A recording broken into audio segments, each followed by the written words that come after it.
tous, aujourd'hui on commence une série de vidéos sur les diagrammes binaires liquide-vapeur.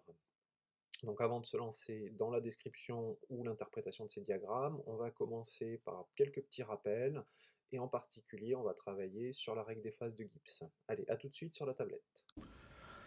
Donc dans cette première vidéo sur les diagrammes binaires, nous allons surtout essayer de comprendre les principales différences par rapport au diagramme du corps pur.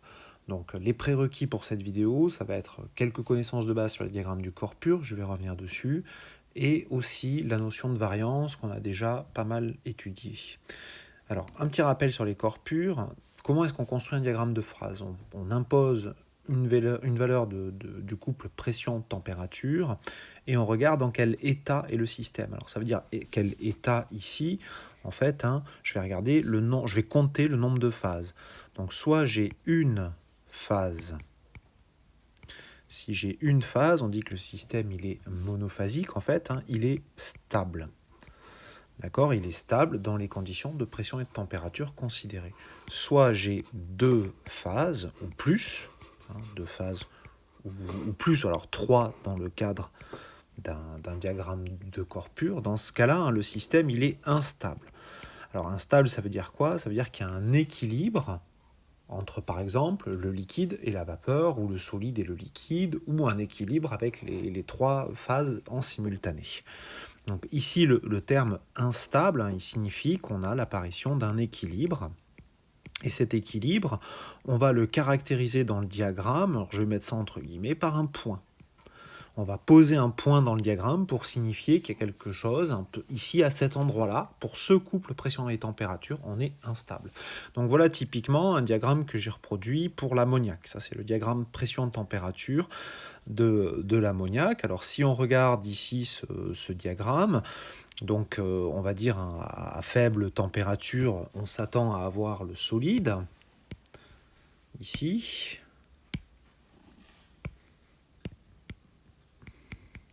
Si j'augmente la température, je vais avoir la phase liquide. Et à basse pression, ici, on aura le gaz. Donc on voit qu'il y a un point ici pour lequel les trois phases coexistent. C'est ce qu'on appelle le point triple.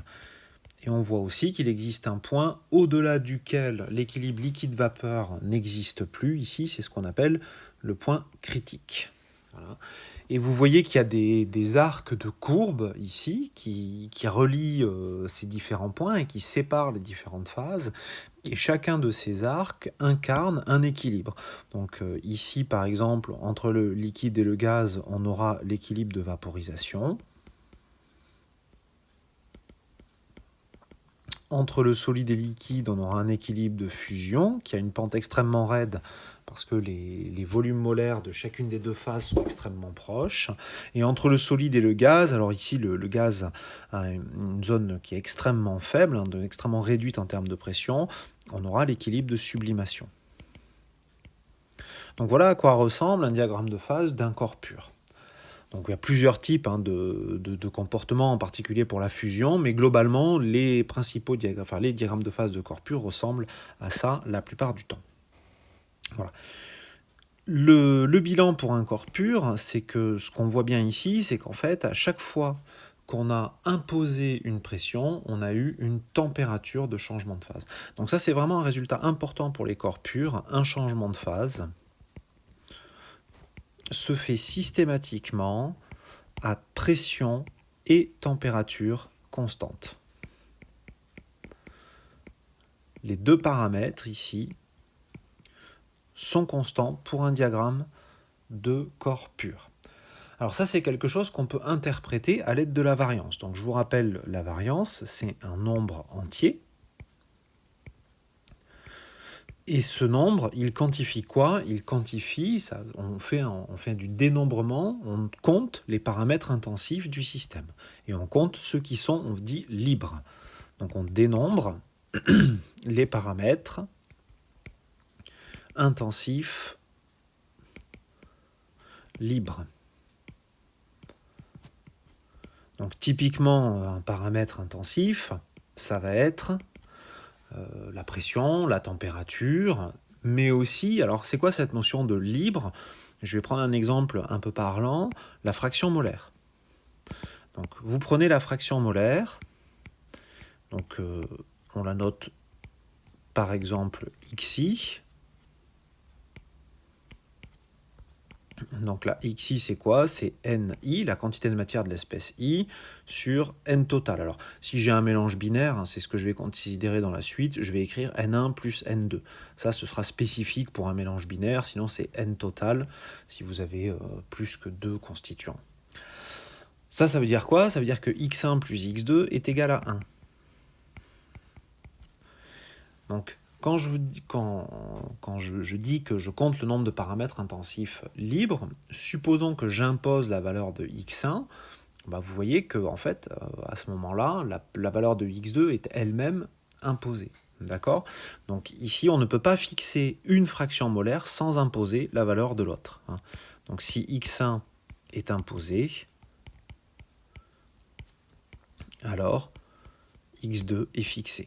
C'est ça la notion de paramètre libre. Si vous avez une des fractions molaires ici qui est imposée, bah forcément l'autre l'est également. Donc vous voyez que là, quand vous avez deux fractions molaires, en fait, pour un mélange binaire, il n'y en a qu'une seule des deux qui est un paramètre libre. Alors il y a une façon de dénombrer ça, de façon parfaitement rigoureuse. Je vous donne le résultat. Donc la variance, on la note V, elle est égale à n moins R plus 2 moins phi moins C. Alors, à quoi correspondent ces paramètres? N, ici, c'est le nombre d'espèces que vous allez considérer. R, c'est le nombre de réactions au sens réactions chimiques. Je ne parle pas de changement de phase ici, c'est bien des réactions chimiques dont il est question. Ce coefficient 2 ici, en fait, il désigne la pression et la température. Vous avez phi, c'est le nombre de phases dans votre système. Alors attention en particulier, attention, si vous avez par exemple deux solides, comme ils ne se mélangent pas la plupart du temps, deux solides, ça contribue pour deux phases.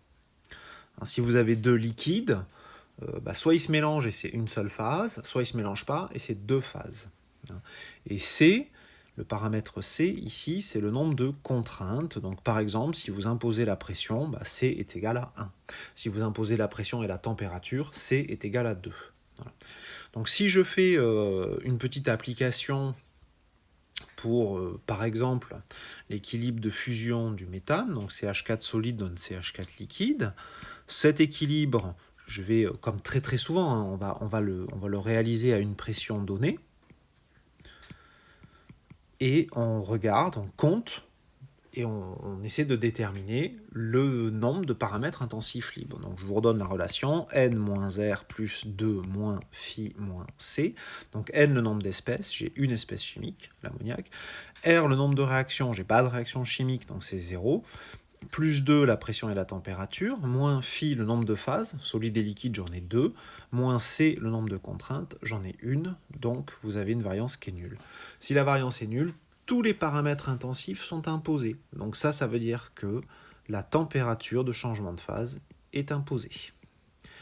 C'est pour ça que vous avez une température unique pour un changement de phase du corps pur. Alors qu'est-ce qui se passe dans un mélange binaire ? Je prends un exemple, le mélange eau-éthanol. Donc vous avez par exemple l'eau éthanol liquide en équilibre avec la phase gazeuse et je réalise ce mélange à une pression fixe donnée. Et je calcule la variance de ce système. Donc n-R plus 2 moins phi moins C. Donc n le nombre d'espèces, j'ai deux espèces, l'eau et l'éthanol. R le nombre de réactions chimiques, j'en ai pas, c'est 0. Plus 2 la pression et la température, moins phi le nombre de phases. J'ai une phase liquide, l'eau et l'éthanol sont miscibles, et j'ai une phase gazeuse, tous les gaz sont miscibles. Donc ça va me donner deux phases, et j'ai une contrainte, la pression est imposée. Vous voyez que la variance est égale à 1. Ça veut dire que quand vous faites cet équilibre, même si vous imposez la pression, vous avez un paramètre intensif qui est libre. Cette valeur de 1, elle signifie que vous avez un paramètre intensif, on va dire libre. Donc au lieu d'avoir un point dans le diagramme de phase, au lieu d'avoir, c'est-à-dire une température de vaporisation, vous allez avoir une gamme, toute une plage de températures de vaporisation. Donc ce qu'on avait dans le corps pur, à savoir une température de vaporisation, ça c'était pour le corps pur. Ça va devenir une plage de température, une gamme de températures de vaporisation. Donc on n'a plus ça. Ça, c'était uniquement pour le corps pur. D'accord. Et ici, vous allez avoir une plage de température pour le mélange. Donc là où on avait uniquement un point, on va avoir tout un ensemble de température. Et réciproquement, si vous fixez la température, vous aurez un paramètre libre. Ça veut dire que vous aurez toute une gamme de pression où vous pourrez réaliser cet équilibre-là.